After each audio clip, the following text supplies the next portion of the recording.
that? Rich-ass bastard. My music is so famous. Only she can sing it. Anyone else that tries to die. Sarcasm! 1900! He's supposed to have been born on this ship.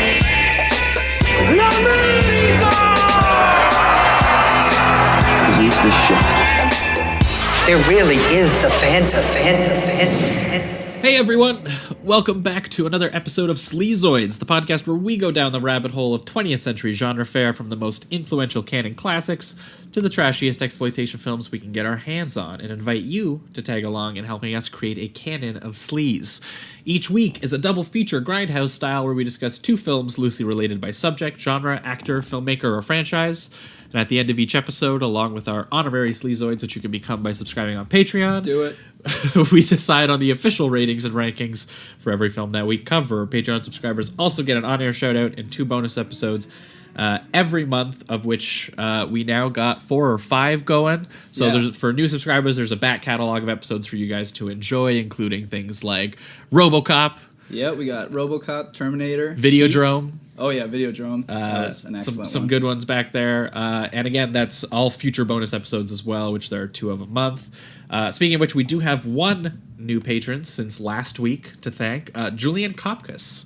Thanks for joining us on this sleazy journey. That's your plug for the week. Oh, iTunes. Other than iTunes, every week I'll get it. I'll get it one day. If you guys listen to us on iTunes, which, you know, I see the stats, I know some of you do. Head on over to the iTunes area and give us a good old rating and review over there. It helps us find more people in the lovely iTunes world. And we'll read your review as well. And we'll read your review if you write a little review. But that's your plug for the week. Free listeners, you guys would have last heard from us 2 weeks ago. We would have been talking to Jacob Knight of Birth Movies Death, and he was on to talk 1980s Cruising, starring Al Pacino. Yep. Good old the serial killer procedural in the S&M gay bar scene. Yep. Pretty wild film. And we also talked about Vice Squad by Gary Sherman, which Jacob with Wingshauser. With Wingshauser giving it. Doing a powerhouse performance. And Jacob makes a really good case for that film as maybe maybe an exploitation classic. Yeah. So if you haven't heard that one, go check that one out. But patrons, you guys would have last heard from us last week, where we talked Rocky Horror Picture Show and Little Shop of Horrors, a good old sci-fi comedy horror musical, like all the genres you can think of. That's those films. And so if you haven't heard that one, go check that one out. Patrons, you're paying for it, so go check it out. And if you aren't, go become a patron on Sleazoids podcast over there, and you can get that episode. But this week is sort of going to be led into from last week where we were talking musicals. These are going to be films sort of about musicians with special guest Karen Hahn. Karen, how are you doing? I'm doing great. Thank you guys so much for having me on. Oh, thanks for coming on. So we got 2 films that you've brought with you this week. So which ones are they, and why have you paired them together? So the double feature that I've picked out is Brian De Palma's Phantom of the Paradise and Giuseppe Tornatore's The Legend of 1900. And the reason that I paired these two is that they're both about musicians and about music in a way that's kind of inextricable from the movie itself. And I've been obsessed with music in movies for a long time. Like the first movie that I remember seeing is Amadeus, and apparently the first movie my parents took me to is The Lion King. So music in movies has always been a huge thing for me. So it felt like a good pair up. Yeah, no, that's awesome. I hadn't seen Legend of 1900, but it was a fun watch, and it was fun to see that clearly not very many people in general have checked these films out. We just looked up the box office, and it was like a $9 million budget and like $250,000 at the U.S. box office anyway. I'm not sure about worldwide. And it clearly didn't do the awards season progression that the filmmakers and maybe some of the financial backers expected it to do, like his previous film, Cinema Paradiso. Right. But obviously we had to cave because we haven't talked Brian De Palma yet on the show, and Brian De Palma is going to be a filmmaker over the course of it that is going to be appearing a lot, because if there's anyone who managed to bring exploitation into the studio system and managed to popularize it, Brian De Palma is one of those names. Definitely. So yeah, this is going to be a real fun episode to do. So yeah, I guess with that being said, I guess we jump right into it. Phantom of the Paradise? Let's do it. Man, you better get yourself a castrato for this. Paul Williams as Swan. And the angels that defeated them. I want you to stop terrorizing the paradise and rewrite your cantata. And the Phantom. Stop and try me, only you might satisfy me,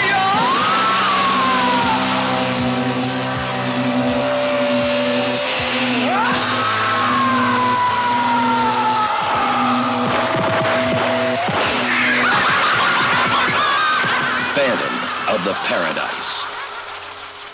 There really is the Phantom. All right, we are talking Phantom of the Paradise, the 1974 film directed by Brian De Palma.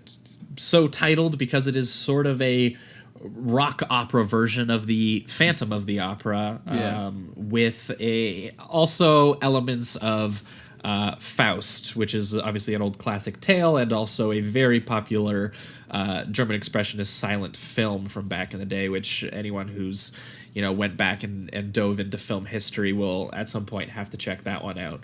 I have to. Yeah. Well, I think you mentioned even before we even wanted to do this film that you wanted to check out a version of Faust, right? Yeah, I've just always been fascinated by the whole, sell your soul to the devil for gain or whatever and kind of this is story. Definitely one of the early stories to popularize that. Exactly. But the film stars William Finley as Winslow Leach, who is a sort of up-and-coming pianist and musician who is kind of writing from the soul. He saw the story of Faust, and for some reason he kind of related to it, maybe because the industry itself sort of plays that way, or at least the industry that he sees. Yeah. For the most part, I would say it's accurate, at least in the metaphorical sense.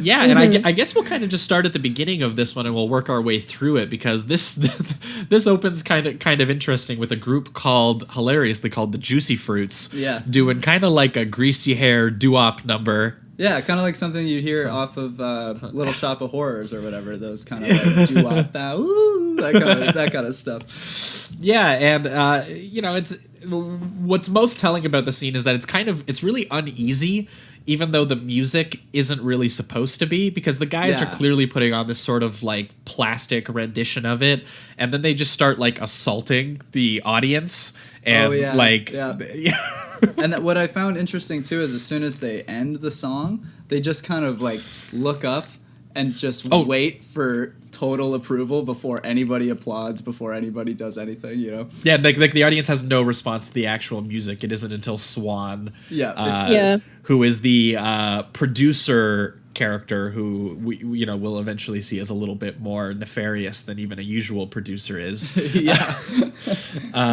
Played by Paul Williams, who I believe also did all the music for the film, which is an interesting turn of events. That's awesome. Karen, why don't you walk us through some of your thoughts on the early moments of this one? I mean, I totally agree, because the song itself, if you just listen to it like off the soundtrack, it does present a different vibe than when you're watching the scene, because like they assault the people who are around there, but especially like the women in the crowd, which is very weird. And then immediately kind of setting the tone with Swan being the designated arbiter of good taste, where like nobody cheers until he says that they can. And then it goes right into that weird discussion with Philbin like complaining that the girl that he'd made a star was no longer like returning his calls or whatever, and trying to do good. And because Philbin doesn't like that, Swan is like, okay, I'll take her down, and then that's it, which is insane. I love that he has a great line too, where he says, apparently the court said I was a disgrace because I tried to sign her to a life contract. Apparently. Yeah, like clearly no regard for actual people, and they set that up pretty early on with a kind of close up on his face with the cameras in the position of Swan in the position of power. And you can see Winslow kind of just very quietly and humbly setting up his piano in the background, in which he starts performing one of his original.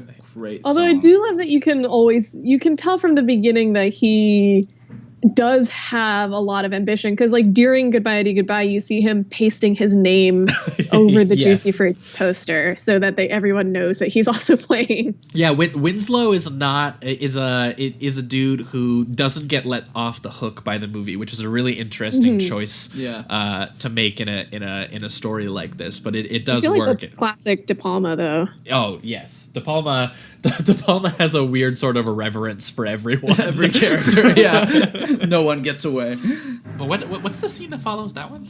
Right after that, I think it's Winslow goes up to Swan's compound, and because Philbin says, while Winslow's playing, Swan tells Philbin to shut up and says he likes Winslow's music, so Philbin goes to get it, and then the hassle ensues where Winslow tries to get Swan to return his call. Oh yes, because the dude just says, we just want to buy a couple singles off you, and he's like, I'm writing a whole story, a whole katana, 20 pages long. Yeah, like you can't just perform a single and expect Typical it to mean artist. anything. Yeah. And the guy has a line, something on the lines of like, nobody cares what it means. Like they just you hear a song, you like it. I've Like, literally been told that in the studio, Yeah. by the way, from certain producers, is that Oh, no one gives a shit, dude, about the lyrics. Like just get the right melodies. yeah, I in knew that there, this you would know? have a unique touch for Jamie, who Yeah. is an aspiring musician in a band right now, Yeah. who spends a lot of time dealing with trying to deal with record labels Yeah. right now. Luckily, it's no real devil trying to take my soul, but it's close. Feels that way Yeah, sometimes. yeah, right? exactly.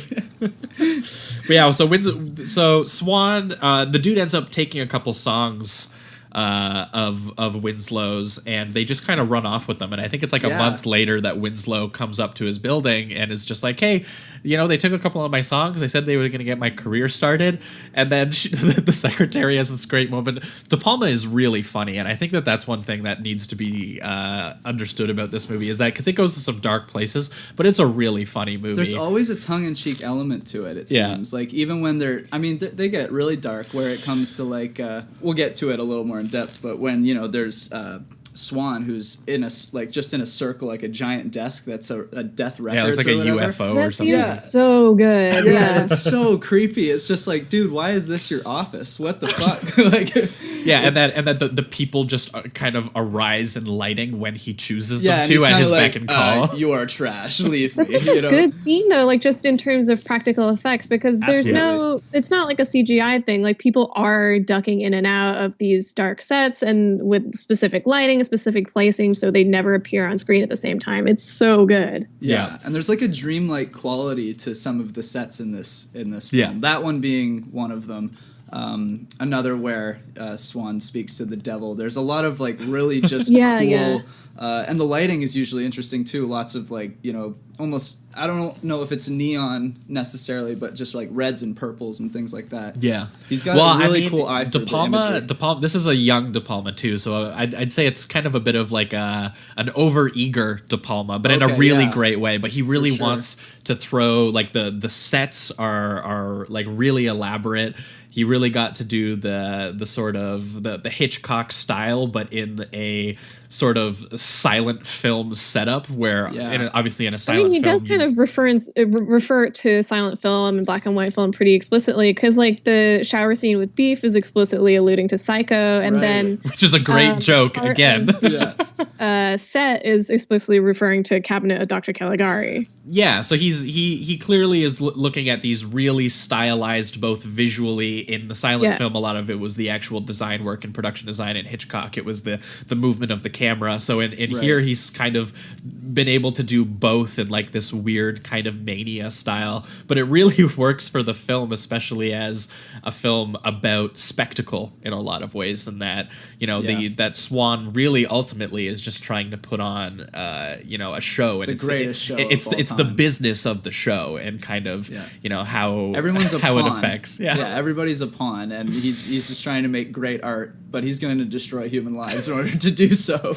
But Winslow goes Winslow goes to Swan And he goes. I love that scene too because the music that accompanies it's not on the soundtrack, but there's like a little incidental tune that accompanies Winslow going to Death Records, and the lyrics are "I never thought that I'd meet the devil" or something like that. Yeah, that's what it is. Yeah, yeah, it is, and it's like spot on because I think that's right interlude. When he's interlude. entering into Death Records as well. Like you can see the big, and it's cool the camera work he does in that.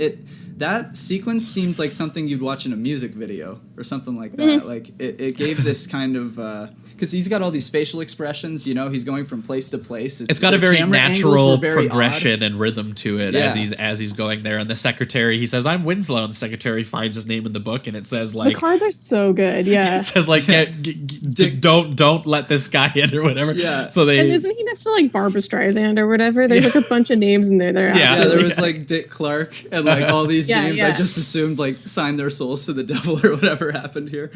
Yeah, everybody did it.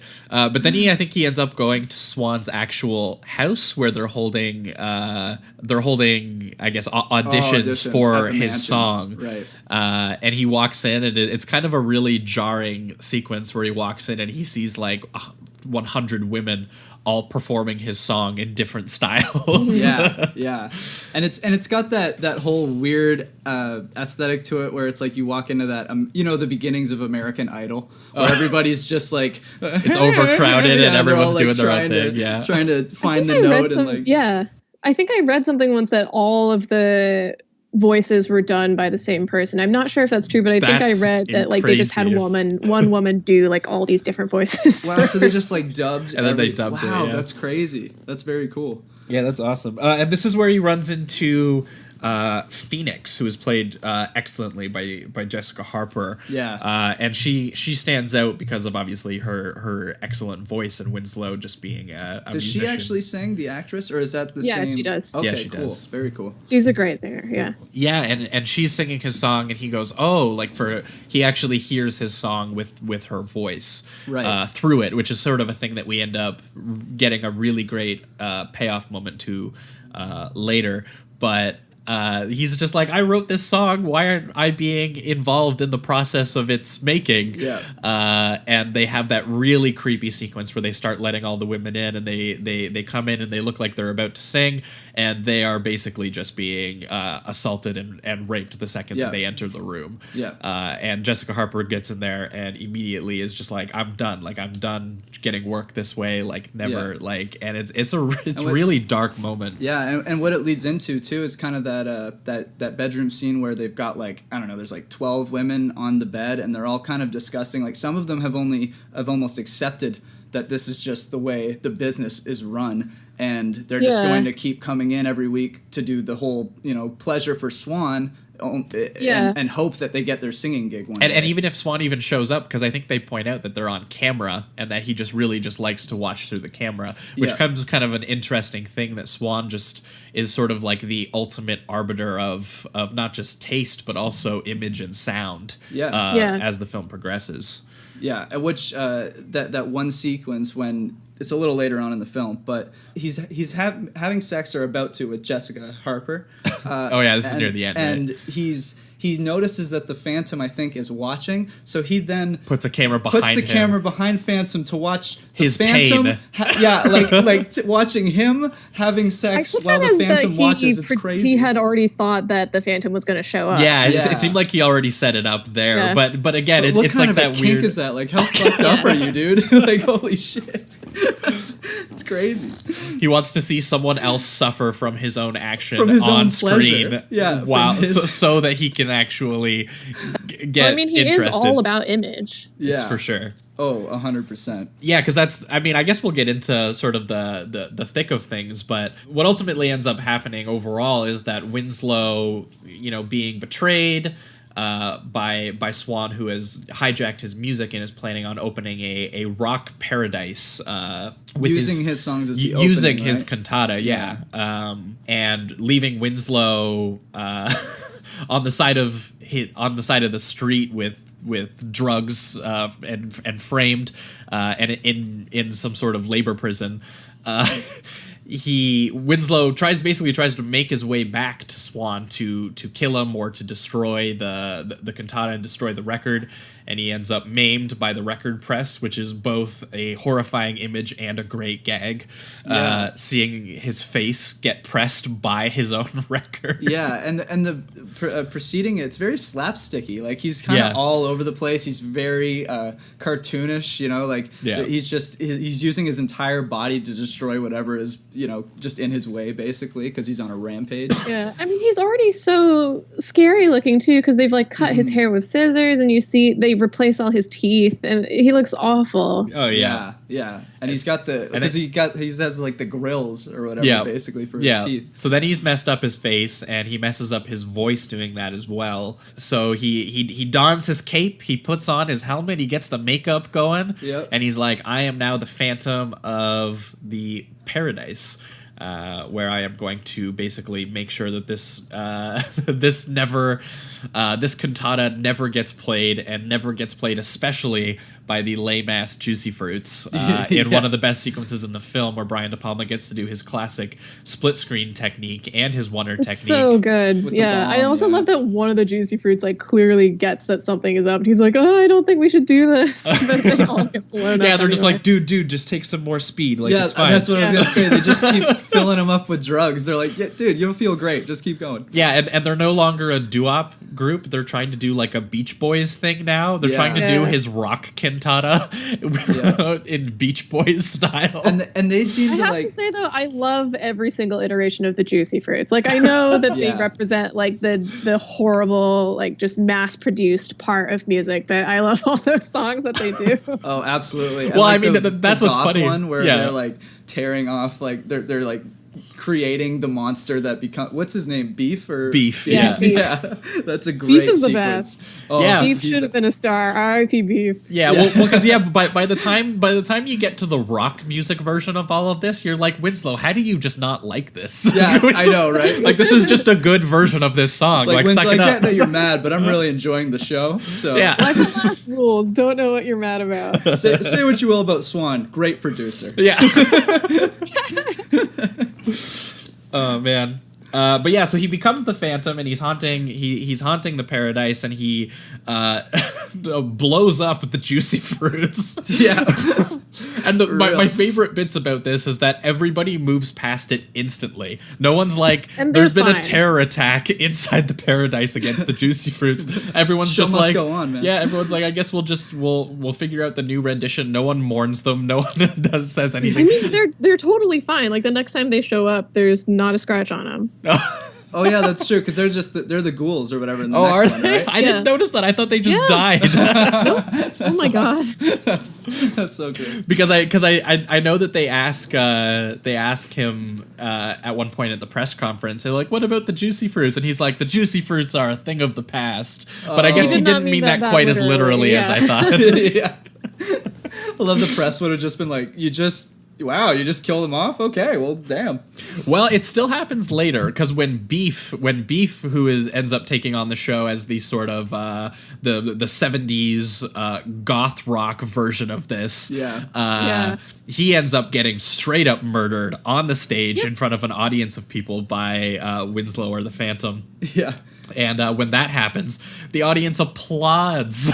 They're like, "Woo! That's as big as they get." I mean, you can make an argument that they think that that's the show, but I think De Palma's getting at is that the show, in its own sense, is this kind of violence. Yeah, and that they're sort of intertwined in a way that sort of makes us all kind of a little ravenous. Yeah, definitely. I just want to say Beef's performance. Who's the actor's name? Do we know the? Garrett Graham. Yeah. Okay, because he is just next He's level. Excellent. Yeah. What else is he in? Anything else that maybe we should shout out? He's in a couple of other Brian De Palma's movies. Yeah, he's in Hi Mom. Does he usually play like probably one of my a favorite more eccentric character? Because this was like so over the top and amazing. You know what? I don't remember his role in Hi Mom. I don't think it's a big one, but apparently he was in Chopping Mall and Child's Play 2, which sound like movies where he would be allowed to ham it up. Yeah, so. Definitely. I've seen Child's Play too, so must have seen him. But he's absolutely incredible. He's so like just flamboyant and over the top, and every single thing is just the biggest move you've ever seen. Like just him walking is like just this. Well, and I love that it's not even performative because he does it when he's by himself. I love the bit. I love the like bit in the where, alleyway. Yeah, or when he just like moves to the side and starts just like doing coke in the corner, and then he realizes he's in front of a camera and he jumps in the shower, and then we get the sort of Psycho homage, which is really funny because you think that Winslow's gonna stab the shit out of him, but instead he just puts a oh shit, what are the plunger? He puts the plunger in his mouth, and he's like, "Don't sing my songs." Yeah. That's so good. I forgot about the plunger. That's amazing. Yeah, yeah, because it's like an exact recreation, almost cut for cut, of the Psycho scene where she gets stabbed. Plunge. Yeah. All of Beef's costumes are so good too. Like they're so outrageous. Like the one that he's doing when they're rehearsing this, the pants that have like that are gold but have like a silver dick on them. It's so good. Oh, and he's got the platform shoes on that he's like slipping and sliding. Like clear platform shoes, right? Yeah. Yeah, he was killer. I also love the effect that they use when he gets shocked, and it's kind of like a hyper cut. Do you know what they do? Is it like a shot for shot hyper? Yeah, I think it's because it's a subtle pan, and they just remove frames from the pan, so it feels like it's cutting really fast. But it's also a smooth to show motion. He was being electrocuted. Yeah, it's just such a great touch, and the movie's just filled with that kind of little visual details like that. Yeah, it's great. And anytime De Palma can manage like a zoom or a tilt or a funny cut, he seems to push it. Again, this is De Palma at a very young, like I got to prove myself kind of place, and he really does in this movie. But we'll get into the devil stuff. I guess that's what we haven't quite touched on yet, because Winslow the devil stuff. So metal. Yeah. Winslow, who's now haunting the paradise, and he's killing people off, and he's trying to ruin the show so that his cantata will never get played in this sort of this popularized garbage way as he sees it. Which is so funny because throughout it, it's like I love this music, but throughout the story, for his context, I'm supposed to be like mad. You know what I mean? Yeah. It works perfectly still, but it's a funny thought. Yeah, but he's ruining the show so much that Swan just goes, "Okay, do you know what, buddy? You're fucked up now, and I know that we got off on the wrong foot, but what if I get you to sign a contract, I get you to write the music, and I'll make sure that the girl that you like, Phoenix, actually sings it." Yeah. Mm-hmm. And being just sort sign of this huge fucking contract. Yeah. The contract is so funny. That you have to sign with your blood. He's like, there's a line in it that's like, everything that's excluded is included, and he's like, what's that mean? And he's like, that's a clause to protect you. That's you, man. That's all you. Yeah, man. Like, there's now nothing prick wrong your with finger that and sign this with your blood, please. Yep. Yeah. It isn't worth anything to me, Winslow. And this is the part that's interesting, because this is where they don't let Winslow off the hook, because Winslow has already seen how horrifying this industry is. He's seen all the evidence he needs to see, and he still goes, yeah, you know what, maybe I will sign the contract. Yeah, for my music. Yeah. Yeah, and what's kind of interesting with also... like he's compromising with what is clearly a monstrous system already. And Phoenix is kind of gets kind of under that influence. She gets too, corrupted because, too. Yeah. She has a line that's that I think it's something like, "I'll give you everything, just give me that crowd again." Yeah, and it's like she just wants. It's like she tasted that fame and attention and gratitude from the crowd, because now she loves it. It's a very really needs it. Seductive industry, but there's also sort of like a ritualistic sacrifice thing to it, and De Palma very much gets at this visually, especially when Winslow is like strapped in to just a tiny little room where he has to make the music, and he's literally like plugged into the monitors, and you can see Swan in the other room just kind of like mixing his voice in real time. Yeah, and he just keeps going in and out of the room going, okay, we have it, okay, we have it. Yeah, Just keeps thanks for the collecting music. his soul, basically, which is his music. And he's writing it specifically for Phoenix because now that Yeah. he doesn't have a voice, the next closest thing that he knows, who he feels like he might be able to get his musical voice out into the world, is through her. And of course, Also, Swan. the insane part of Swan engineering Winslow's voice so that he can talk, but also Winslow's new voice is basically sounds like Paul Williams. Yeah. yeah.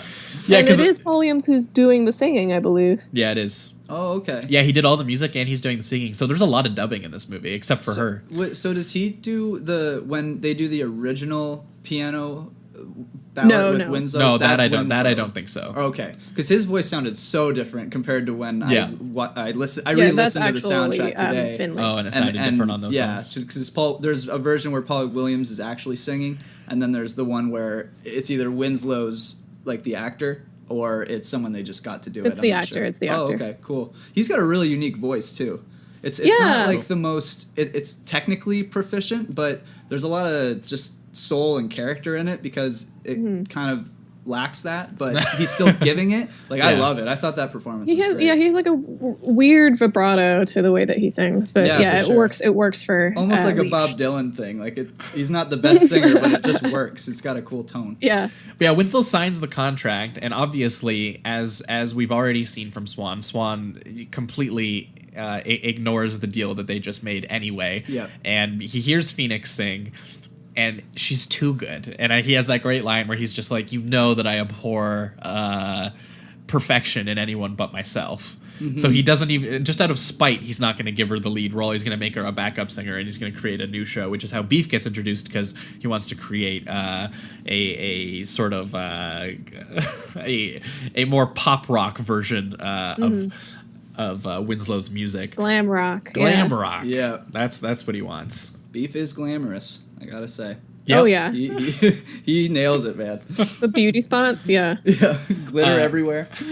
But we got to the part where, so Paradise is officially opening. It's opening on Winslow's cantata, but Winslow realizes it's opening on the glam rock version, not sung by Phoenix, and he's super upset. He runs out. He's on a murder. He's gonna murder people now because he's already warned Beef. He said, "Beef, don't sing my shit. It's only for Phoenix." Yeah, and that's also after he discovers that he's been betrayed again, because Swan, after Winslow finishes the cantata, bricks the wall that he's behind so that he theoretically can't get out. But Winslow does seem to have a kind of superhuman strength when he is angry, so he breaks out. Yeah.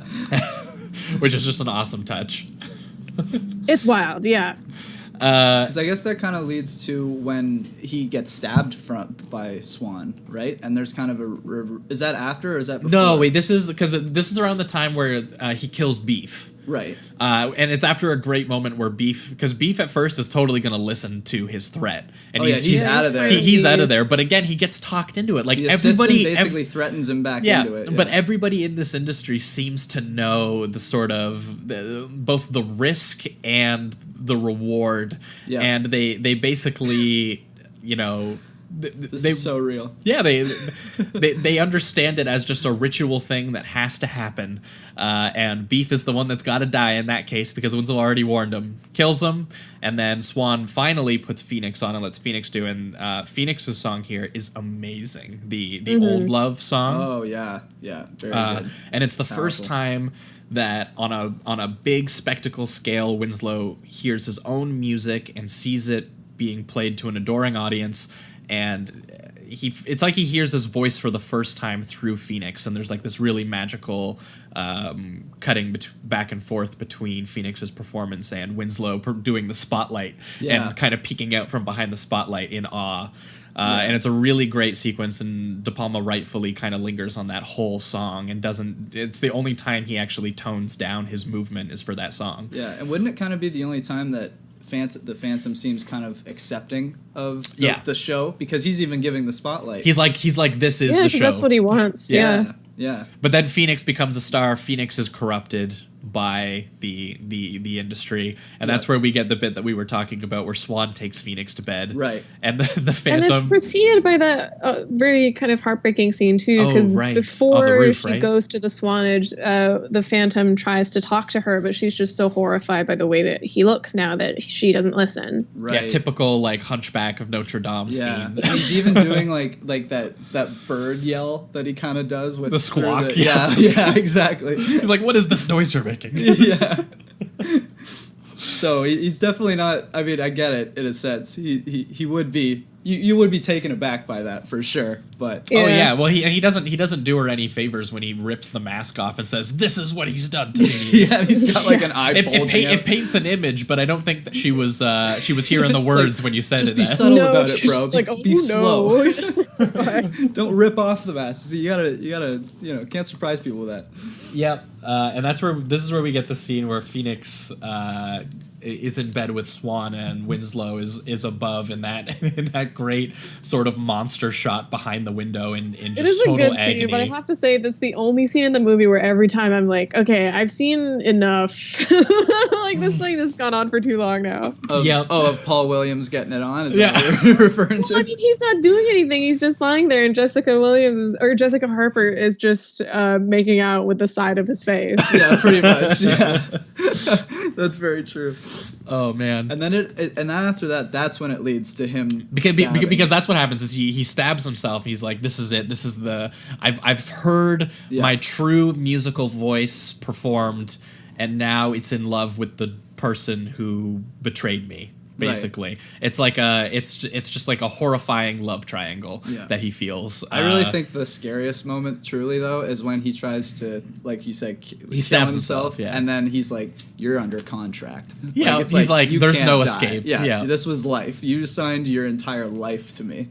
And what was really cool twist is that it also connected with Swan. Well, yeah, because he can't die because he tries to contract. stab him, right? Yeah. And then it doesn't work. He's he said, created "I'm under contract too." His own defensive mechanism here. It's a full circle that just but this is where you get the really creepy scene though, where he breaks into Swan's place and he finds the footage of him making the deal with the devil. Right, in the mirror, which is I love that. Yeah, scene. and I love how the devil is basically just like, "Look, you will remain the same, you will look the same, but the film will age." He uses the film as an actual object. At that point, and you have to watch the film every day, right? Yeah, and he has to watch the film of him making the deal every single day for it to still work, and he has to take care of it. Yeah. Which obviously, as soon as Winslow discovers that, he burns the shit out of it. Yeah. What I found interesting about Swan too, it seemed like Swan was just kind of like complete nihilist before, because he even says like I think the devil says something like "Your soul's doomed either way," and then he replies with "What soul?"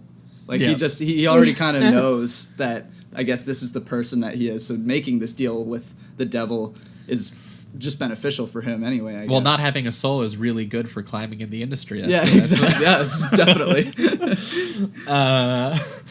And this is where at the same time that he watches that film and he sees basically how he can escape his contract, he also sees that obviously Swan and Phoenix are getting married. Yeah, and Phoenix has signed the contract as well, so she's part of it.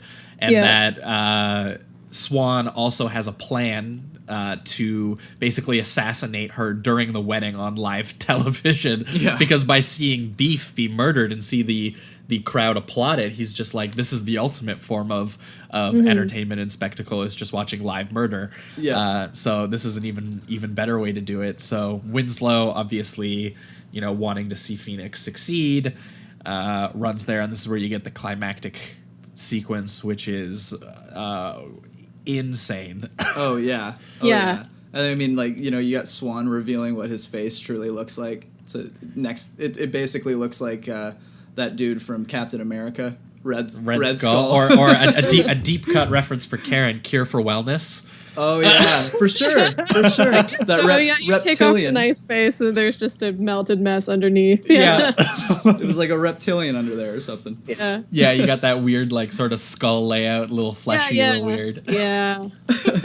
But the crazy part about this, it's starting to fall apart before that too, because when the wedding announcement's made, you see the woman in the alley who says that she went out with Swan when they were in high school, but when she shows the photo to the other girls who are in the alley, he looks exactly the same. So everyone kind of gets that there's something weird going on. And also during the Beef press conference, nobody's allowed to take pictures of Swan. Oh, that's true. Right. There was also a little moment I noticed earlier, and I wasn't sure if this was supposed to be a thing, but when he listens back to the recording of him making the contract with Winslow, doesn't his recording of his voice sound different? I don't know if you noticed that. No, actually, I didn't notice that. Because I just kind of noticed, because he's listening to his own voice recording of him talking with Winslow about signing the contract, and it is different, and I think the doesn't point sound is like the that voice we heard in the scene. So it's just odd. Yeah, it is different, and I think the point is that it's the devil who's making that deal. Okay. Oh, okay. That's cool. That makes more sense. Yeah. Because I wasn't sure if this is just it, as if he really doesn't look and sound the same as the image that he's putting forth, which would make sense with the photography bit too. But yeah, he's putting on this big spectacle. This cat has opinions.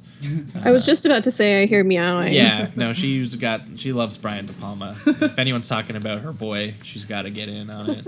But you got the big spectacle going down, and it basically just turns into a literal ritual sacrifice sequence where all of the people lift Swan up with his face all mangled, and there's blood everywhere. And obviously when Winslow, now that he can kill Swan, obviously his wound also opens back up because his fate is sealed with Swan's, and all of a sudden Winslow is bleeding everywhere and his mask comes off and you get to see the side of his face, and there's this really sort of disorienting, like, wide angle close-up of him as he's crawling, while again the audience is just a mass cheer.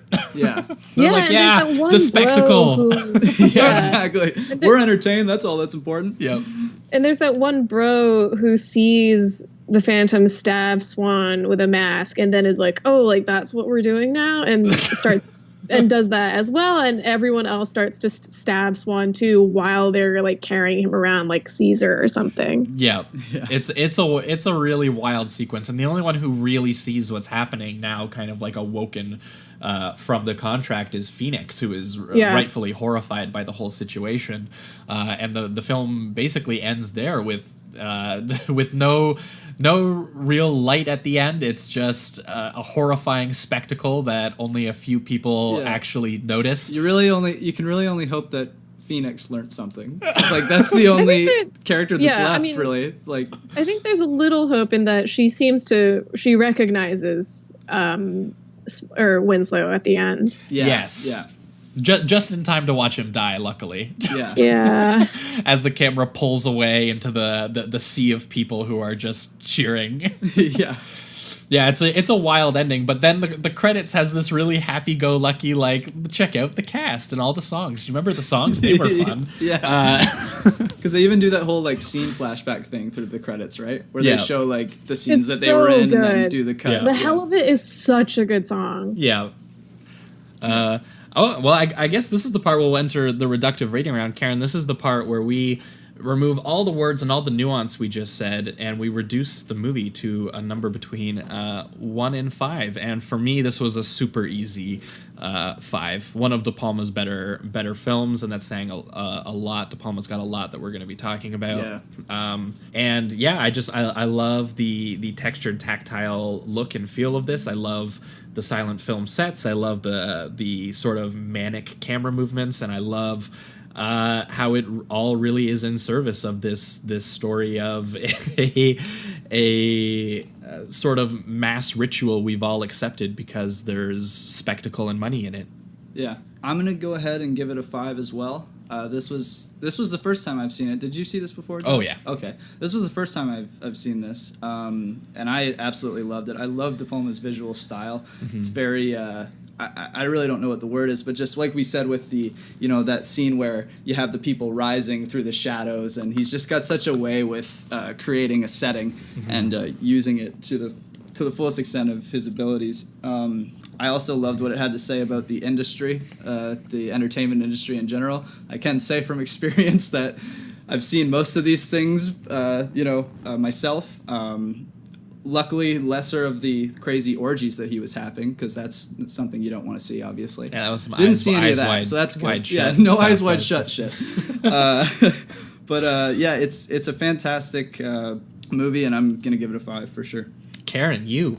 It's an easy 5 for me. This genuinely is one of my favorite movies of all time. I watch it at least once every year, and it's always in rotation as to like my top 5 films of all time. I absolutely love this film. I think it's my favorite Brian De Palma, I think. And also Paul Williams is such a fucking genius. Like all the music is so good. Yeah. Did he ever ties end in up so doing well. anything else? You mean in terms of like film music? Yeah. Like Nothing like to this composition or extent, anything but like he that? did No? a shitload of stuff for like the Muppets. Oh, really? And also he did the I think he did the lyrics to the theme song for The Love Boat. And he's Awesome. acted in a couple of other things too, but I think this is probably the most kind of comprehensive thing. Yeah. Oh, he did the one of the songs in A Star Is Born too. Anyway, yeah, he's done a lot. He's an absolute genius. Yeah, I'm gonna have to look up some more of his music, because I re-listened to this whole soundtrack today, and like almost every single song is just perfect. He's the guy who did Rainbow Connection, so you know that he's good. Oh, okay. And there was a great documentary about him that came out a few years ago called Still Alive that is quite good. Sweet. I'll have to check that out. All right, well, that's going to be it for Phantom of the Paradise, but we're going to be right back, and we're going to be talking the companion film, The Legend of 1900, which is by, Karen, you said his name way better than I could. Giuseppe Tornatore. Giuseppe Tornatore. Got it. Nailed it. All right, Legend of 1900. Let's do it. The world is out there. Nothing but a gangplank to cross. A few stupid steps. Leave this ship, marry a nice woman, and have children. All those things in life which are not immense, but are worth the effort. The sky's the limit, Mr. 19. You mind if I call you 19? I was born on this ship, and the world passed me by, like 2,000 people at a time. The Legend of 1900. All right, we are talking The Legend of 1900, the 1998 film directed by Giuseppe Tornatore. Did we get it? I think I did it. I think I did. Yeah, it. I think so. It's Sweet. fine. It's fine. I won't do the Italian title of this, but it roughly translates to The Legend of the Pianist on the Ocean. Yeah. Which is a pretty literal a pretty literal title. That is the story. I mean, the tagline is a beautiful story of a man who could do anything except be ordinary. Oh. So sad. A single tear. It's going down. But The Legend of 1900 stars Tim Roth as, hold up, Danny Boudman TD Lemon 1900. Best name in the biz. What a name. He is a virtuoso piano player who has lived his entire life aboard an ocean liner because he was found there as a baby by a dude working in the coal section of the ocean liner named Boudman, who he names him after. And correct me if I'm wrong, but they don't show how he got there at all, right? Is it kind of just... Yeah, No. he just appears. Yeah. Covered Yeah, in the poop. coal workers take guesses at why he's there, but there's no actual explanation. Okay, okay. And yeah, so they kind of take him in, and they're just like, you're now just the baby of the ship, similar to how Winslow is the Phantom of the Paradise or the Phantom of the Opera. This kid is not really a phantom. He's sort of the orphan of the boat. A little mischievous for sure. Yeah. He messes with some things, but he's not evil. It's all good natured. Yeah, exactly. And he Just doesn't kid stuff. he doesn't really have a revenge mission. No. As He much seems as pretty happy-go-lucky for the most part. Yeah. I mean, he gets complicated by the end, of course. He has a bit of an abnormal existence, and I feel like that takes a bit of a toll on him because obviously he can't share that experience with really anyone else, even people who work on the boat, because people who work on the boat even actually get off and go live a life outside of it. Right. And it's kind of got a bit of like a trying to be sort of like a magical fantasy sentimental version of, I mean, some of the imagery, I think the movie gets a lot of flack and gets compared to Titanic for this reason, just because it takes place on an ocean liner and it was made 1 year later. What do they say about it? And the time period. I mean, I don't think anyone says anything. I think people just say that, like, you know, there's a lot of like rich people hanging out on an ocean liner, which was the same thing that obviously Cameron visualized. Like, it seemed like I don't think I've heard that comparison made even once. I think this is the first time I've ever heard it. Well, I don't think that I would be the first to say. I think I read, maybe I might have heard it in an old Roger Ebert review that people at the time were, having just seen Titanic in whatever 96 or 97, that they had another 3-hour movie on an ocean liner in the 1920s where there's a poor dude on a boat and the rich people dancing to music. That's true.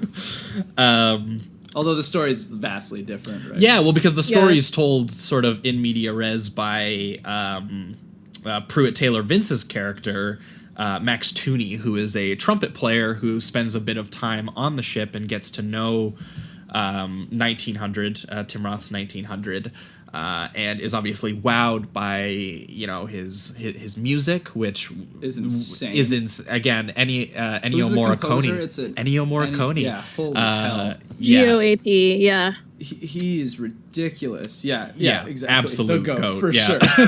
Like, some of the playing in this is at a technical level that I don't think I've ever seen in another film, quite honestly. Yeah, the piano music in this is incredible. I only have one, I guess, qualm with it, but we'll get to that later. Okay. Like, the score is absolutely incredible. I think it's maybe my favorite thing that Morricone's done. Like, I know he's an absolute legend, but the music in this is so beautiful. Yeah. What else has he done? Just so I can have some. Morricone? Oh, he did all of Leone's stuff. We talked about him a little bit because he did all those Good, the Bad, and the Ugly. Oh shit.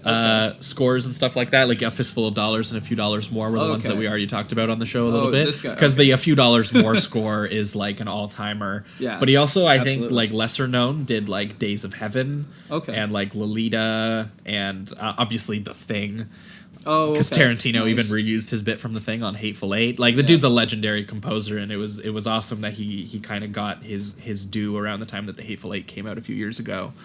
It's crazy. But yeah, the music in this, I guess what stands out about it is it's probably the least, or it's the most. Like, he's never done any other music like he's done in this film. Yeah. All of his other music is very used more in sort of like a stringy genre way. I think the key is mostly that this music is, a lot of it is diegetic. Like, a lot of it is in the service of something that's happening. Like, it's being played by the characters, whereas a lot of the other films that he scored, it's music that's accompanying it and not happening directly. Yeah, that's exactly right. Because a lot of this is you get to see people interact with the music and be awed by the music, and it's, you know, and honestly, the music is good enough. I feel like this would be a problem if the music wasn't as good as it is, but the music is incredible. And the movie damn well knows what they have on their hands. Oh yeah, absolutely. Yeah, and seeing Tim Roth's like kind of like smugly just like I am the shit. Yeah, like, look how amazing I am. Because obviously Tim Roth is really, honestly, a surprisingly subtle performance for him, because a lot of the actors around him are kind of going quite big. And he's pretty comfortable doing a natural performance, coming off of doing more stylized ones that he was doing for Tarantino in the 90s, obviously, like Pulp Fiction, where he's real big. Oh, yeah, he's crazy. And usually, I mean, in most things that I've seen him, he's putting on a quite a big show, but even for such an eccentric character in this, he is really holding back. Well, man, I also think Max does a really good job. I can't remember the actor's name there. Oh, yeah, we just said. Yeah. And he's great. Yeah. His eye twitch that he seems to have, and I'm assuming that's involuntary.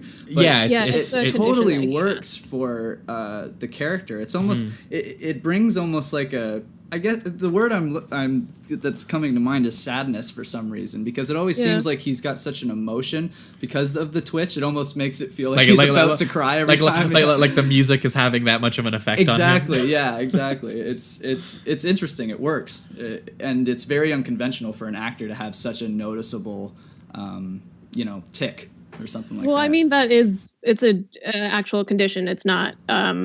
something that he's doing like for the role.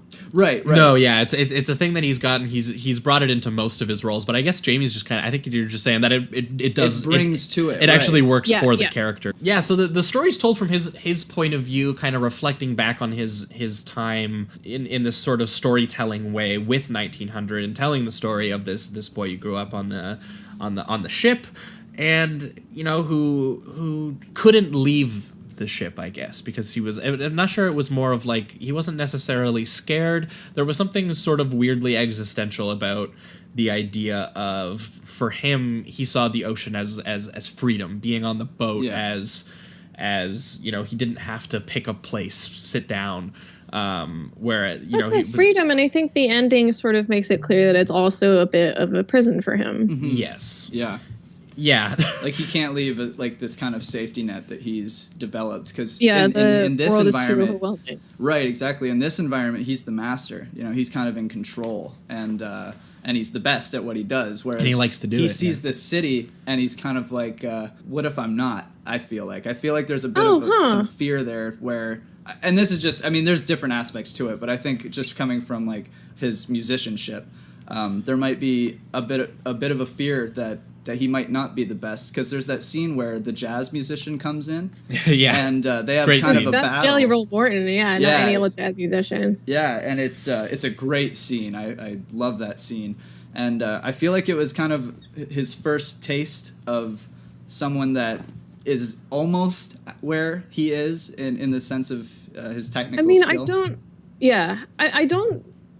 This is just my interpretation of it, obviously, but Sure. I never took anything in 1900s actions to signify that he felt actually competitive towards Jelly Roll Morton, or that at the ending it's about feeling like he might no longer be the best pianist out there. Like for me, the whole thing came across more as in terms of being able to deal with the scope of your own life, like Josh, as you were saying, like a kind of existential crisis, because the monologue that he gives to Max is about how do you deal with suddenly having so many more choices and so many more things that you can do, and the fact that he grew up on the ship means that he really can only kind of process or deal with having this set number of choices that he's used to. Because one of the things that I like about the scene with Jelly Roll Morton is, like, right up until Jelly Roll starts being more aggressive verbally, he's still just happy to be playing with this guy. Yeah, he respects him. And he's saying, like, I want to bet on him because he's so good. I love the bit where, because obviously Max and the crew who know 1900's skill have all bet on him to win, and he's not even trying. He goes up there the first time and he plays like a silly rendition of Silent Night, or a very a very classical rendition that nobody would see as skillful. And then he sits down and he listens to the second song that the jazz musician plays. The Crave is so good. The Crave is straight up one of my favorite jazz songs of all time. It's a great, obviously, song, and it's so good that 1900 tears up, and Max yells at him. He's like, "Why are you tearing up?" And he's just like, "It's great music. It's really good. This is quality stuff." He's just like, "I can't help it. Like, it's just good." No, but give me a cigarette so I can destroy this guy. Well, see, what follows that moment there is that he goes up and he plays the exact same song from memory, which is just obviously hugely impressive. Instantly, too. Yeah. I mean, first time he's ever heard this piece of music. It's crazy. And then the cigarette part is just that's kind of the capper on the scene.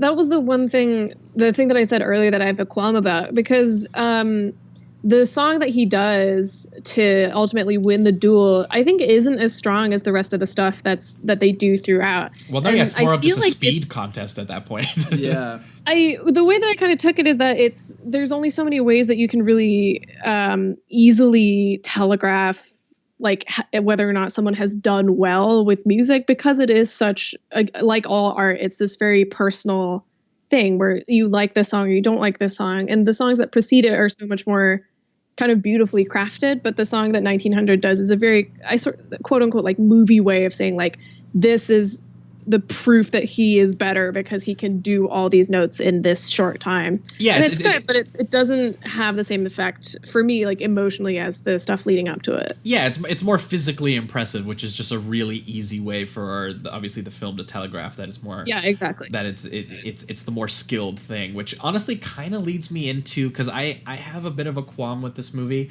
and my main qualm, because I think that there's a lot of stuff in it that's good, and we've kind of talked about obviously the music and Tim Roth, and some of the character stuff is really good, but my main thing kind of goes back to an all-timer Peter Labuza tweet, which is less movies about the magic of movies and more movies that are just magic. And that's where I kind of felt a lot watching this film, where I felt like this is a film very much about this very magical person and this very sort of ephemeral, elusive feeling. And I felt like it's a lot of people talking about it and being sentimental about it and doing this sort of fantasy cutesy way to get to it, when I felt like more actual filmmaking could have got us there, which is kind of what you were saying about the bit about the actual song. A film maybe could have actually got you to feel, they could have had him perform an actual genuinely perhaps better song and had filmmaking that reflected that in a way that actually got you more swept up in the feeling, or got the audience more swept up, or sort of brought the connection with the music and the people. And I kind of felt that there weren't a lot, the moments in this that actually made me feel like I was watching something magical were a little few and far between. But one of them that did, and I gotta get to it because I don't think we've mentioned it yet, is the bit where he's playing the piano unhooked while that scene's incredible. That's my favorite scene, because that visually to me is the best part of the movie, and the part that honestly captures what it's trying to capture. Where Tim Roth is playing the piano with Max by his side, because Max is obviously getting seasick on the boat, and the boat is rocking back and forth very in a way that's very disorienting to all of the passengers except for 1900, who has obviously lived on it his whole life. That's what he's used to. And he unhooks the piano with him, and the piano starts just sliding with the music in this very sort of rhythmic dance, and Max is grabbing the champagne as it slides by, and the piano's going through this big ballroom, and the chandelier is swinging back and forth, and it's really, really beautiful. And then in narration, the character says, "This is beautiful. We're dancing with the ocean and all this," and I was like, "See, like, you don't need that bit. Like, okay. I get it. The filmmaking gets me there." Yeah, I get what you're saying. I don't think it really hinders on it for me, because I enjoyed the dialogue that was delivered. Like it is saying verbatim what's kind of happening in that. Well, see, regard, I just felt there was a lot of there was an hour and a half or 2 hours of the actual talking of the actual, him telling the story, and they even have the bit where he's like, "The best thing in the world is a story, and you've told a story," and that's why they have that framework in the first place. I mean, I think it's part of just down to the fact that this movie is kind of just unapologetically pretty cheesy. Yeah, but see, I don't know that that's necessarily a problem, because the images are cheesy, like that image.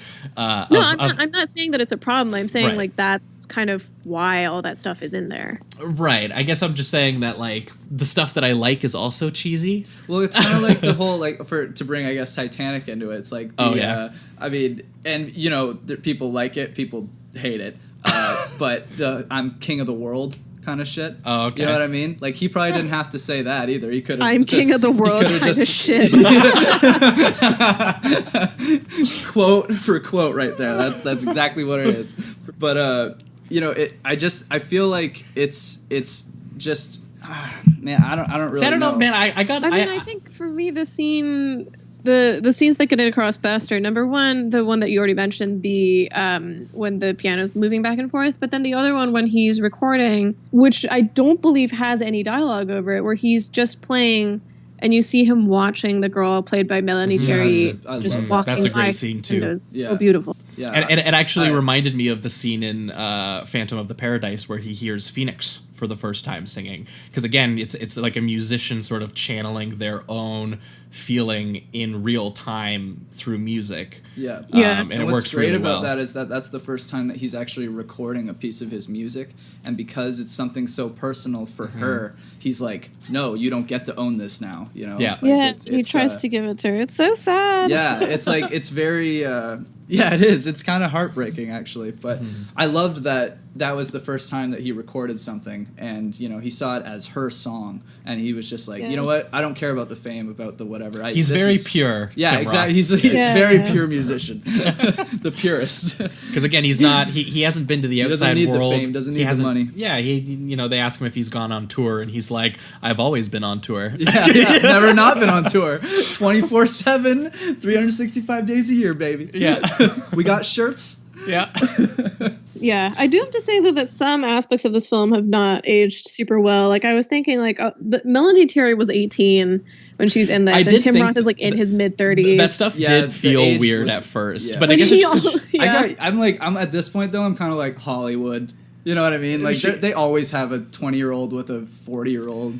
It's almost like I agree. The optics of the Jelly Roll Morton bit are not great at the end of it, because it's good. I'm not sure what to make of the end of that segment ever, because it's like Jelly Roll Morton is a huge figure in jazz, and the way the bit where he smokes him with like not necessarily a better song and does it so in like a very like devastatingly showman-like way.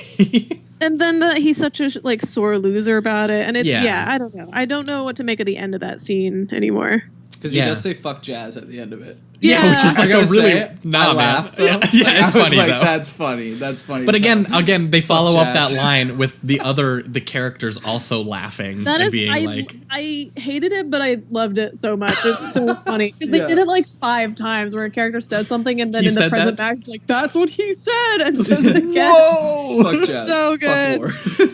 Fuck fuck regulations. Yeah.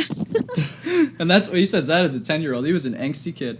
Yeah, so I guess after a few hours we get to the part where Max has finally got to the part in his story where we've caught up to a more present day situation where the boat, having just I think served in the Second World War, is being demolished.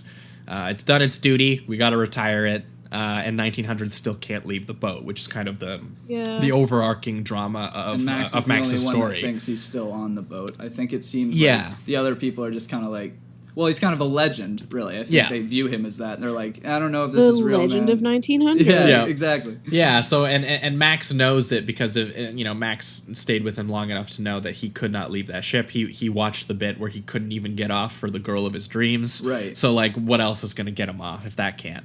Yeah. So he kind of he goes in there and they have the thematic text where they speak to each other, and Tim Roth and their performance is good enough that it sells it, and it's a really great moment between the two. Yeah, I love his kind of metaphor about how he's got 88 keys and and that's what he's mastered, and if I go out there's an infinite amount of keys and an infinite amount of choices, and what am I supposed to do with that? No one can control that. That's God's piano, which is another really just kind of cool imagery that he brings.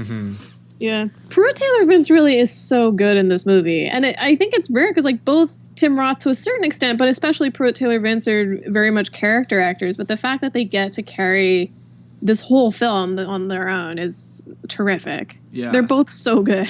It really is. I mean, this whole 3-hour event is really those two guys, which you don't see a lot. I mean, most 3-hour movies that we've seen in the past few weeks that we've done on the show have been pretty full casted people. Two people running a 3-hour movie is pretty crazy. Yeah, it's a huge responsibility. Yeah, and I will say that I think one of my quarrels with the film is that it's a bit too long. I think that is one of the things about the movie. I think the one that you watched and the one that I have always watched is the one that's 165 minutes, I believe. But there is a shortcut out there. Have you seen it? Now, I don't know if maybe it's taking some of this context actually would make it lesser of a film. I don't know. Maybe I need this extra 20 minutes. I haven't seen the shorter version, but I was looking through Amazon reviews before the podcast, and some of them were saying that the short version is actually better. Interesting. I don't know. I haven't seen it, so I can't speak to it, but it was definitely thought-provoking, I guess. Yeah, for sure. Because I don't know what I would cut. Yeah, well, that's Yeah, the me thing neither. too. Every time I say that, I mean, I can say that sometimes these 2.5 to 3 hour movies are just too long for me, but I never know really Too many what I notes. would cut. Yeah, it's hard. I mean, Well, yeah, that's just it, because I had a couple issues with this movie, but I don't know that shortening the movie Yeah. would solve any of them. That's Yeah. Like that's just it. Like I feel like a lot of this really only works because you have so much time to sit with these two guys. Yeah. I feel like I feel like honestly, if they were to make a shorter version of this movie, that they would just probably cut the good stuff. Yeah. That they would have to keep all the cheesy narration and all the framework style and all the, you know, that they would have to. That's what they would do to make more sense of this movie. I do like kind of the cheesiness of the film. I think it's kind of Well, that see, I movie like it magic too. thing. You know Yeah. what I mean? It's just like, Yeah, like you absolutely. don't need that, and It's just got like a lot of gee whiz cutesiness to it. Yeah. But see, I like it. certain movies do it well, and certain movies don't. Yeah, I just like And this it. one does it well. I like it less when they literalize it, and like it Yeah, more I get it. when they just sit with the characters who are naturally doing this, because it really works with Tim Roth's performance, who is a lot more natural, to have Yeah, these he's wild terrific. things kind of happening around him. And again, when there's a great visual moment, I just find that the framework of the movie sometimes undercuts it, just because they want to have a movie about the power of stories, which is Yeah. nice, but you know, I don't know that it's necessarily great for, you know, the visual film itself. Yeah, it literally all just works because those two performances are so good and because the music is so good, and Yeah. that is For really, sure. And I would honestly, say the I feel like if script there's is- anything they're gonna cut, man, they're gonna cut the length of a song, and they're gonna cut Yeah. the scene where two guys are just sitting talking, and those are all the best scenes. Yeah. Absolutely. But yeah, I guess we'll enter the reductive rating round on Legend of 1900. Karen, for you. This movie is a 5 for me. And I think we Damn. forgot to discuss that the ending is literally that 1900s, like, I can't leave the ship, and it blows up with yeah, him we on should- it. yeah. Hold on, maybe I got a little too fast into that one. We should address. He the literally ending. goes down with the ship. We should. Yeah, definitely- it's They horrible. blow Yeah. it the fuck up. Yeah. With and I him will on say it. the effects are a little shaky at parts. I mean, this movie was made but it- in 1990s. Yeah, but it works well. It works well. I did notice. But it is a pretty heart-wrenching moment, especially seeing Max just kind of accept it. And Yeah. because I mean, It what was is not what is he really gonna do? like Punch him out not and like, just oh, take my him friend out on just his died. shoulders? It's like I my mean- friend got blown up. Yeah. Yeah, exactly. Just because he was incapable of, you know, kind of just escaping this bubble. that Incapable he's of used being to. ordinary. Yeah. as they would say. Way to use the slogan. Nicely done. But yeah, I do think it's a beautiful story. I do think that you have a point with some of this dialogue that does bring that kind of cheese factor. But with such a movie magic kind of film, it works for me. I don't mind the cheese as much. Yeah. Even when it gets a little too literal for me. Yeah, so because it's it does, but it still works. So it's Alright. it's a 4 for you. For me, it's a 4. Yeah. Okay. For me, Yeah. it's a For me, I'm gonna. Unfortunately, I think I'm gonna go with a 3 on this one. And again, for me, it's just I see a lot that I could really love in this movie, and I think on a rewatch, now that I know what the movie is, I might be able to get past a lot of my hangups with that kind of Right, stuff. yeah. But again, my main hangup is simply that I feel like this movie is too much about magic and not the actual magic itself, which I know that both this filmmaker and these performers are capable of, because there are multiple scenes of it actually, and I feel like they could have done it better in the actual filmmaking rather than in the sort of literal screenplay, which they a lot of the time resort to. And I guess that's unfortunately just the prestige awards Hollywood thing that you got to do. It's the biopic me, thing that they always do to Yeah. try and get, you know, the you know, a bit of a broader appeal to it. I think why it worked for me a little more was because during the scenes that you know, direct dialogue, that literal dialogue is happening, usually there's still something very interesting happening while that's going on. Mm-hmm. So I can accept it for just maybe the characters just having to just express it, you know what I mean? That kind of a thing. If they were just explaining something going like, on. you know, like let's say they just played the piano and they weren't moving around, but there was just some slight rocking or just something like that. But since they were saying it while there was something so interesting going on, I think I forgave it, and I think that's why. Well, because the same thing with the bit with the first person who discovers America, because a lot of those scenes really work when you see that performer just go wide-eyed and be like, America! It's very sweet. There's a lot of really sweet stuff in this that does work, and I don't want to blame it on just the fact that it's cheesy, because again, the stuff that I think is genuinely magical in this film is also cheesy. Yeah. And I do like cheesy the tone. and magical kind of like connect when it comes to films. I mean, they definitely there's a Venn diagram there. To be found. There's definitely outlying things, but there's a connection there for sure. So for me, I think it's a 3, but I could see it going up on a rewatch now that I have a better idea of what the movie is. And it honestly, it also did really make me want to watch Titanic. Oh yeah. Which is a movie where James Cameron, what you will about him, the dude loves technology and machinery so much. No one will ever film a piece of metal as lovingly as James Cameron's films that Titanic set. He wants to fuck the Titanic. Can I say though that there was a really good scene, and that just kind of popped in my head now, was when they're parked at the city and there's like the skyline and he's walking on the ship on top and there's a side-scrolling view. It almost looks like he's walking through a park. Yeah. Because there's park benches on the ship and then there's light posts. Yeah. So it's like this little thing where it's like he's kind of on land. He's got his own small version of the world. Exactly. And I thought that was really cool. Yeah, there's some good imagery in this, and I don't think we shouted out the cinematographer, but they don't even have him listed here. But it's a pretty gorgeous movie, and the dude does a lot of work. Yeah, like it's great when Tim Roth is walking normally and Max is like, you know, just all over the place because the boats are rocking and stuff. The camera work is great. Yeah. Well, that I think about does it for this week's episode. Thanks, Karen, so much for joining us and bringing these 2 films. That was Phantom of the Paradise and The Legend of 1900. It was a lot of fun to talk about. Yeah, check them out. Karen, if you've got anything to plug, now is the time. You can follow me on Twitter, I guess. I'm at Karen Y Han, and I do a lot of writing, so you'll see a lot of that on there, and just a bunch of dumb tweets. I don't have anything else to plug, I believe. That's about it. Yeah. Cool. Dang. Thank you guys so much for having me. Oh, of course. Thank you. No, awesome. Thanks for coming on. What are we? Hold on. Before we peace out, what are we doing on what's next week's show? What's it for patrons? Star Wars. Is that what it is next week? Isn't it? Shit. Yeah, it is. Okay. Yeah. Well, we get for those of you Han unaware, Solo's coming out. Yeah, there's a Star Wars movie coming out in theaters, and which I'm not that and excited honestly, about. But back in the day before Star Wars was the biggest thing in the universe, it was a pulp movie series. So yeah. So you know, so we're gonna talk about it. Damn it. It's got some good old sci-fi goodness in it. So we're gonna take a look at the original trilogy of Star Wars films to coincide with Han Solo. Wait, when is that coming out? The Han Solo movie? 2 weeks? Oh my god. Okay. I always feel like it's coming out in a year, but that's absolutely not true anymore. No, it's coming out at the end of May. Oh, here. end of May. Okay. Yeah. End of May. Jeez. But yeah, it's gonna be. But yeah, we record these episodes a little early, so this episode. Yeah. But yeah. So when that comes out, we're going to be doing a Star Wars episode for patrons. So again, if you want access to the bonus episodes for that one, you can go to patreon.com/Sleazoids podcast. And for non-patron listeners, you'll hear us again in 2 weeks. Hey, what are we doing? We're going to have a special guest on to talk. Hold up.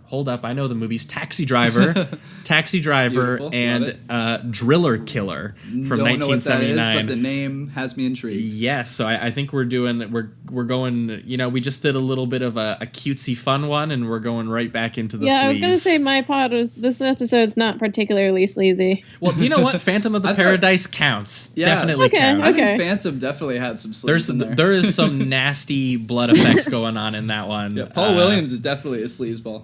That's true. But yeah, Legend of 1900 was a little bit more prestige-y, but you know what? I was glad to watch it. I really liked it. I'm always glad to see a film that I would have never watched that otherwise, just because, like, not because it's not good, just I'd never heard of it. It's also lengthy, so usually that deters me at least for a bit of time. But yeah, it was great. Yeah, and hopefully, if any listeners out there have been enjoying the discussion, you check out Legend of 1900 as well, because it was definitely worth the watch. Oh yeah, and it's always worth it. Tim Roth. He's great. He was awesome in it. I mean, the last thing he was in was Twin Peaks, the new Twin Peaks, and he was a lot of fun in that. He was so good on Twin Peaks. Yeah, you need to watch that. I absolutely He was so good. Yeah. Anyway, guys, thanks so much for joining us. Those are the next couple weeks of episodes.